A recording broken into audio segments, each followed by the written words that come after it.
오늘의 첫 코너 프레스룸에 온다입니다. 저희 프레스룸을 오늘 찾아주신 분 민주당의 박용진 의원님 모셨습니다. 안녕하세요. 네, 안녕하십니까. 근데 굉장히 피곤해 보이세요. 웃을 일이 없죠. 아니 어제 그 출구조사 발표 어디서 보셨어요? 집에서? 아니, 요 지역 사무실. 지역 사무실에서 그럼 같이 그 지역 그 직원분들하고 같이? 우리 저 출마자들 하고요. 지역의 시의원, 구의원 출마자들. 네. 근데 이제 그분들 출구조사는 나오지 않으니까 그분들의 결과는 새벽 한 3시, 4시 정도에 확정이 됐고요. 다행히 네. 제가 책임지고 있는 지역구에서 시의원들, 그다음에 구의원들 출마자들은 다 당선됐고 구청장도 아슬아슬 당선됐고, 그런데 서울시장 선거와 민주당의 전국 선거 성적표는 좀 암담한 상태인 것 같습니다. 출구조사 결과가 딱 뜨고 난 다음에 가장 먼저 드셨던 생각은 뭘까요? 국민들께서 또다시 민주당을 호되게 나무라는구나. 왜 그렇잖아요. 학생이나 혹은 부모가 자녀들에게 네. 호되게 꾸지람을 하고 혹은 회초리를 들고 했을 때 그 네. 말을 듣고 변하려고 하거나 잘못했다고 얘기하거나 다른 생활 태도를 보이거나 이래야 되는데, 그게 아니라 아프지 않아요, 회초리 정도는 견딜 수 있어요, 이렇게 해버리면 그 다음은 더 센 체벌, 더 센 꾸지람 이런 것들이 나올 수밖에 없잖아요. 네. 사실 4.7 재보궐선거, 대통령 선거 이 연속으로 지고 나서도 민주당이 국민들에게 혁신했다, 달라졌다 이렇게 보이지 않고 여전히 오만하고 독선적인 정치를 하고 내로남불 태도를 보이고 있었다. 그런 부분에 대한 국민들의 정말 호된 질책, 따가운 비판이 표로 드러난 것 같습니다. 그 국민들의 호된 질책이라고 지금 말씀을 주셨어요. 근데 여기에서 회초리를 때렸음에도 불구하고 버틸만 해요. 그렇게까지 아프진 않아요라고 하면 안 되는 거 아니겠느냐라고 지금 말씀을 주셨는데, 사실 이거를 한마디로 이 시중에서 하는 얘기를 한마디로 보면 대선이 끝난 다음에 젖잘싸라는 분위기가 있었기 때문 아니냐라고도 이 분석을 하더라고요. 여기에 대해서는 어떻게 보세요? 또 반복되는 것 같은데요. 지금도 이재명 그러니까 이번 지선도 젖잘싸 분위기가 있다는 말씀이신 거죠? 일부 언론인이 반반 정도는 한 느낌이라 이렇게 이야기를 한다거나, 또 김동연을 건진 게 어디냐, 경기도 어려운 데인데 이겼다. 네. 그리고 또 선거 구조 자체가 어려웠던 거 아니냐, 이런 이야기. 네. 그러니까 농부가 밭을 탓하지 않는데 계속해서 다른 원인을 찾으려고 하고 나 스스로의 변화나 이런 건 하지 않고 자기 만족적인 위로, 네. 그리고 젖잘싸라고 표현하는 그런 선거 평가에 대한 태도. 그러니까 시험 문제를 받아들고 틀렸으면 오답 노트를 잘 정리하고 어떤 새로운 답을 찾고 네. 문제를 풀어나가기 위한 노력을 해야 될 것 아니겠어요? 네. 근데 지금 보면 중간고사 망쳐놓고 이거 망친 게 아니라 잘한 거다 이렇게 얘기하고 그냥 기말고사에 대한 준비도 그냥 아무런 준비도 안 하고 있는 거죠. 그러면 사실 저는 제일 걱정이 지방선거에서의 패배는 물론 국민들의 민심이니까 여러 가지 저희들이 여기서 배워야 되고 네. 어떤 교훈으로 남겨야 될 게 많아요.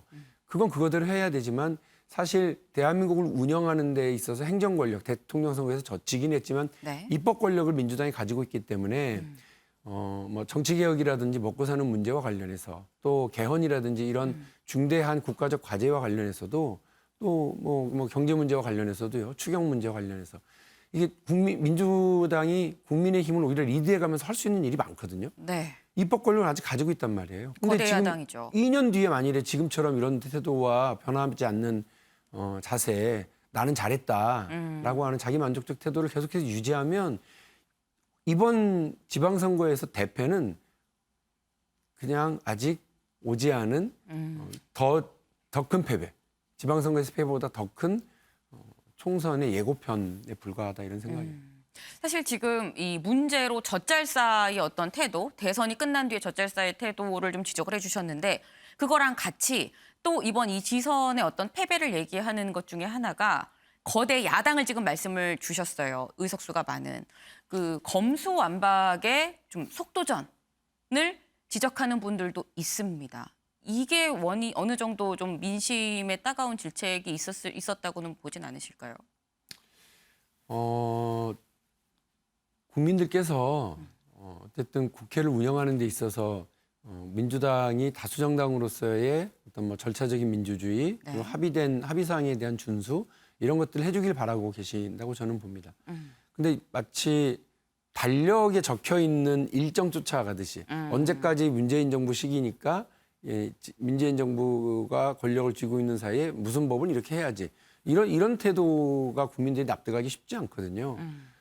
검수완박과 관련해서 문제는 지난 70년 동안 대한민국에서 검찰이 누가 죄를 지었나 안 지었나를 판단도 본인이 하고 수사를 할지 말지도 본인이 판단하고 기소할지 말지도 어느 법으로 기소할지도 본인들이 알아서 판단해요. 재판 유지도 본인들이 알아서 하고 이런 식으로 수사와 기소를 다 본인들이 권한을 가지고 있으면서 마음에 드는 사람, 돈 있고 힘 있고 빽 있는 사람, 검찰하고 인연이 좀 있는 사람 이건 다 빼주고 정말 억울한 사람들 양산해냈었던 거 많잖아요. 이래서 검찰개혁의 필요성이 거기서 나왔는데 왜 갑자기 검찰의 권력을 뺏는 것처럼만 보이는 약간 시간 내에 빨리 해결을 해야 된다. 이게 이런 식으로 그 검찰 이런 식으로 이제 일방적으로 밀어붙이면서 검찰 개혁의 성과도 얻지 못하고 그리고 지방선거도 질 거다. 제가 그렇게 비판도 했었고 브레이크를 밟았었거든요. 근데 그런 문제에 대해서 국민들도 공감하고 계시는 분들은 많이 있을 거라고 봐요. 사실 근데 어떻게 보면 또 그런 연장선상에서 나오는 이거는 지금 현재 ING, 그러니까 현재 진행형인 상황인 건데 법사위원장을 대체 누가 갖고 갈 것이냐 이게 지금 또 아직 현재 진행형이에요. 근데 그것도 고민할 필요가 없는 게 사실은 지난번에 지금 비대위원장 사퇴했습니다만 오늘 아침까지 우리 당의 당대표를 맡고 있었던 윤호중 당시 원내대표가 사인하고 국민 앞에 보여드린 거 아니에요. 네. 거기에 보면 딱 적혀 있더라고요. 국민의힘이 법사위원장을 맡도록 한다고 되어 있더라고요. 근데 그 정도의 룰과 합의는 지켜주는 것이 맞다. 저는 그렇게 생각합니다. 제가 뭐 이 얘기를 한두 번 하는 게 아니에요. 여러 차례 했어요. 근데 문제는 그겁니다. 당내에서 아니야 박용진 의원 그거 틀려 그렇게 생각할 문제가 아니야라고 하면서 우리 의원들과 우리 내부에서 토론할 수 있습니다. 근데 문제는 문자 폭탄, 뭐 댓글, 그야말로 뭐 쌍욕, 국민의힘으로 가라, 간첩이다, 너는 반드시 공천 박탈이다, 뭐 이런 식의 문자들이 보내지는 거 이건 폭력이에요. 이건 대화가 아니에요. 저는 그분들이 그렇게 해서 민주당을 더 사랑하실 수 있다고 한다면 뭐 하루에 10,000개 정도 문자 받는 건 즐겁게 할 수 있어요. 근데 그건 민주당을 사랑하는 방법이 틀린 거예요. 친구가 잘못 가고 있으면 잘못됐어라고 얘기해 주는 게 진정한 친구지. 넌 무조건 잘하고 있는 거야. 담배 마음대로 피고 술도 마음대로 먹고 뭐 돈도 그냥 흥청망청 써도 좋아. 이런 친구는 친구가 아니잖아요. 뭐 하고 싶은 대로 마음대로 해? 이런 정치가 어디 있어요. 국민의 눈높이와 상식에서 국민들이 바라는 정치를 해야 되죠. 또 하나는 이재명을 지키자, 문재인을 지키자, 누구를 지키자, 조국을 지키자. 지키자라고 하는 말을 왜 민주당의 의원들이 하도록 만드냐고요. 국민들이 민주당에게 180석의 의석을 주셨을 때는 국민의 삶을 지키는 거고요. 앞날의 미래가 불안정한 20대, 30대 청년들의 미래를 든든하게 해주라고 해주셨을 거예요. 특히나 대한민국의 노동시장이 변하면서 뭐 말은 그럴싸하잖아요. 프리랜서, 뭐 플랫폼 노동자. 이 젊은이들이 다 대부분의 직장이 이제는 불안정한 노동이고 그러니까 국민연금이라든지 산업재해와 관련해서 늘 불안하고 공포를 가질 수밖에 없거든요. 이런 분들을 안정적인 삶을 대한민국 국민으로서 존중받고 있구나라고 할 수 있는 그런 체제와 시스템과 법 개정을 민주당이 주도해야지. 대한민국에서 제일 힘센 대통령인 민주당 우리 문재인 대통령을 지키자 뭐 이런 얘기나 하고 앉아 있고 국민들이 볼 때는 답답한 거죠. 저는 민주당이 하루빨리 국민들에게 사랑받았던 국민의 눈높이와 상식의 선은 그리고 혁신을 두려워하지 않고 개혁을 주저없이 추진하는 그런 정당으로 거듭날 때가 됐다고 생각을 합니다. 지금 방금 문자 폭탄을 좀 말씀을 주셨어요. 근데 이 문자 폭탄을 최근에 받았다라고 얘기가 나오는 사람이 바로 박지원 전 비대위원장이라고 얘기를 해야 되겠죠. 박지원 전 비대위원장도 이 선거 직전에 뭐 쇄신하자, 뭐 586 용태론 얘기했다가 이 굉장히 많은 비판 또 문자 폭탄을 받았다고 했는데 이번 지방선거의 패배, 박지원 비대위원장의 책임은 얼마나 된다고 보세요? 비대위원장이니까 책임을 어떻게 면할 수 있겠습니까? 그러니까 어떤 내홍의 원인을 뭐 제공했다. 근데 박지원 위원장이 문제다. 자꾸 왜 당을 들쑤시느냐. 뭐 이런 얘기로 지적을 하는 거거든요. 그 박지원 위원장이 한 말이 틀렸나요? 저는 뭐 시기와 저 방식에 대해서 지적하시는 분들이 계신데 네. 사실은 민주당이 어렵고 선거를 이기기 위해서 달라지고 있는 모습을 보여야 되는데 그렇게 하지 못하니까 네. 당을 대표하는 사람으로서 그런 말씀들을 했다고 저는 봅니다. 네. 보다 문제는 민주당이 지금 이렇게 어렵기 때문에 박지원 비대위원장이 사과를 하고 혁신에 대한 주장을 했던 거지. 네. 박지원 비대위원장이 사과를 하고 혁신의 주장을 했기 때문에 선거가 어려워진 게 아니에요. 아, 민주당은 바뀌었다. 그럼요. 지난 5년 동안 우리가 어떻게 했길래 5년 만에 정권을 다시 내주는 거예요? 보통 10년씩은 했는데 최초로 이런 5년 만에 정권을 뺏긴 거 아니에요? 네. 그럼 그 5년 동안에 어떤 일이 있었는지 되돌아봐야 되잖아요. 내로남불했잖아요. 고위공직자 그 청문회 하면서 우리가 내세웠던 5대 원칙, 7대 원칙 다 나몰라라 해버렸던 거 아니에요. 네. 국민들이 그런 정치적, 도덕적 가치와 기준에 대해서 상당히 실망했을 거고요. 네. 또 성비 사건도 계속해서 벌어지고 있고 민주당이 달라지지 못했고 단호하지 못했다라고 하는 비판이 여전히 있지 않습니까? 네. 위성정당. 쟤네가 먼저 했잖아요. 이렇게 하는 핑계와 상황 논리로 민주당이 해버린 거 아니에요. 정치개혁은 우리가 제일 많이 얘기하고 정의당하고 손잡으면서 다당제가 가능한 연동형 비례대표제로 가겠다고 얘기하고 했는데 민주당이 거기에 덜컥 저쪽도 한다고 그러면서 우리도 위성정당을 만드는 거. 네. 국민들이 볼 때는 납득 불가죠. 그리고 서울시장, 부산시장 우리가 그 원인을 제공한 보궐선거에 후보를 내지 않겠다고 했었던 것 아닙니까? 그럼에도 불구하고 서울시장, 부산시장을 또 내기로 하면서 네. 당원들 투표를 핑계를 댔다고요. 이게 얼마나 무책임한 겁니까? 그러니까 이런 과정에서 있었던 모습들에 대해서 국민들이 다 기억하고 계시고요. 네. 그런 문제가 5년 만에 정권을 잃는 일로 나타난 거고 지난 대통령 선거에서 패배에 책임을 져야 될 분들 일단 후보, 당 대표, 네. 원내대표 이분들 아니겠습니까? 근데 후보는 개항을 선거에 후보로 다시 출마를 하시고 그 책임지고 사퇴했던 그 당 대표는 한 달 만에 서울시장 후보로 다시 복귀하게 하시고 윤호중 원내대표는 비대위원장으로 당 대표 자리를 갔으니 네. 국민들이 볼 때는 이번 지방선거는 지역 일꾼을 뽑는다는 민주당의 주장이 아니라 정권 안정을 위해서 다시 한번 민주당을 심판해 주라라고 하는 대선 연장전을 주장했었던 그 프레임이 더 와닿지 않았겠어요? 그리고 우리가 아무리 지역 일꾼이 우리가 더 일 잘하고 참신하고 훌륭한 사람이에요. 네. 막말하던 충남도지사 김태흠, 막말의 아이콘이었던 이장우, 그다음에 그 5.18 망언의 김진태 어떻게 이런 후보를 내요? 라고 했지만 그게 보이지 않는 거예요. 그러니까 그러한 민주당 스스로 반성하고 점검해 봐야 될 문제들이 이렇게 있습니다. 네. 그럼에도 불구하고 그걸 박지원 탓이다? 아유, 그러면 안 되죠. 근데 그렇다고 한다면 요것만 짧게 여쭤볼게요. 박지원 전 위원장이 쇄신하자라고 얘기를 했을 때 사실 지선 며칠 앞둔 상황이었었거든요. 그때라도 움직였더라면 그랬다라면 지선 결과는 좀 달라질 수 있었을까요?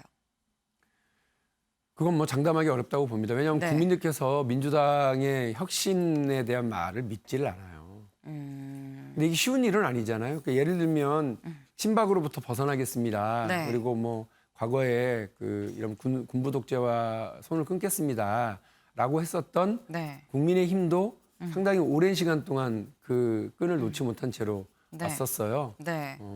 그래서 오랜 동안 이제 진통을 겪었는데 민주당이 그냥 계속 말로만 혁신하겠다, 조국 개강을 건너겠다 이렇게 얘기를 했지만 조국 개강을 건너겠다고 여러 번 당대표와 대선 후보가 얘기를 했음에도 불구하고 누구 하나 바지가 젖은 사람이 없어요. 강을 건너긴 했으나 바지를 젖지 않았으니 국민들이 그걸 보고 뭐야 사람도 그대로고 태도도 그대로고 움직이는 방식도 그대로면 뭘 반성한다는 거고 뭘 달라지겠다고 각오하는 거지 그러는 것 아니겠습니까? 근데 그렇다고 한다면 이제 쇄신을 하자라는 데는 의견이 더 이상 갈라지지 않는 것 같아요. 다 쇄신하자. 그런데 그렇다고 한다면 쇄신의 이 칼을 누가 쥐고 가는 게 맞느냐.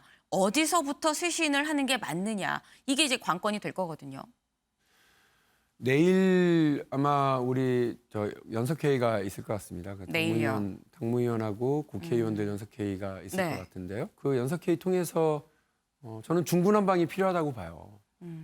그 질서 다양한 있는 의견 수습, 개진? 질서 있는 수습이라고 하는 건 저는 있어서는 안 된다고 봐요. 오히려 중구난방 네. 그리고 그 백가쟁명, 네. 시끌벅적한 토론과 언쟁 이런 것들 끝에 네. 하나로 결정을 하고 밀고 나갈 필요가 있다고 봅니다. 지난번 대통령 선거 지고 나서 그야말로 질서 있는 수습을 했잖아요. 퇴진하는 그 사퇴하는 당대표가 비대위원장을 지명하고 그 진 대선 후보가 또 비대위원장과 비대위원들을 이렇게 위촉하는 방식으로 돼서 이 네. 상황이 지금 이렇게 온 거거든요. 그냥 책임을 지고 깔끔하게 물러나면 되고 그 뒤 수습에 대해서 이게 민주당 안에서 선출된 사람들 그리고 남아있는 그 역할을 맡을 분들이 네. 같이 논의해서 쇄신의 방향을 만들어야 된다고 봅니다. 8월 예를 들면 전당대회가 있다. 네. 그거 옮길 수도 있어요. 우리가 결의하고 해서 그거 네. 옮기고 다시 조정할 수도 있고요. 땡길 수도 있고. 근데 그거를 마치 달력에 박혀 있으니 무조건 해야 된다. 아니 뭐 추석하고 설날 뭐 차례 지내는 것처럼 그렇게 정치를 하는 게 아니잖아요. 네. 우리는 국민들이 납득하실 만한 쇄신안을 만들었을 때 국민들이 흔쾌히 관심을 가질 만한 어떤 새로운 다음 당권을 네. 선출해내는 과정에 돌입할 수 있을 때 그런 걸 해야 된다고 보지 언제 그 못 박혀 있으니까 그날까지 이렇게 하자라고 하는 건 뭐 저는 지금 엄청난 패배를 세 차례나 겪은 정당으로서는 불필요한 얘기라고 생각하고 저는 뭐 쇄신을 두려워할 필요 없다. 우리한테는 다른 길이 없다고 생각합니다. 마지막 질문으로 요거 하나만 여쭤보겠습니다. 지금 당권에 대해서 말씀을 좀 하셨어요. 지금 이재명 위원장, 이게 사실 문제가 있는 거 아니냐, 이번에 책임이 있는 거 아니냐라고 아까 말씀을 좀 주셨는데 이재명 위원장이 사실상 당권에 도전을 할 거라는 건 뭐 다들 이미 익히 알고 있었던 사실이긴 하거든요. 선거 전부터. 이재명 위원장의 당권 도전 어떻게 생각을 하시는지. 본인 입으로 당권 얘기를 하신 적이 있었는지는 기억이 나지 않아요. 주변에서 뭐 계속 그렇게 네. 얘기하는 것 같은데 저는 이재명 의원이죠, 이제. 이재명 의원이 지금 본인이 민주당의 혁신을 주도하겠다라고 네. 나설 때인지 지금 오히려 그 책임론과 비판론이 본인에게 지금 쇄도하고 있는 상황에서 이것을 정면 돌파하겠다라고 네. 하실 수 있는 상황인지 숙고의 시간을 많이 가지실 필요가 있다고 생각을 하고요. 네. 이 여당은 권력을 쥔 쪽과 같이 가잖아요. 야당은 민심과 같이 가야 돼요. 민심의 성적표, 민심의 판단, 민심의 질책은 이번 지방선거 결과로 나온 겁니다. 그 결과와 민심의 어떤 평가에서 이재명 의원이 자유로운가? 저는 뭐 본인이 스스로 잘 판단하셔야 될 거라고 봅니다. 네, 이재명 의원이 당권에 도전하는 게 맞는지 본인 스스로 좀 판단해볼 문제다라고 말씀을 좀 주셨습니다. 네, 사실 굉장히 좀 피곤해 보이시는데 나오셔서 감사하고요. 네. 네, 다음에 또 얘기를 나눌 수 있도록 해보겠습니다. 저희는 다음 순서로 좀 가볼까요?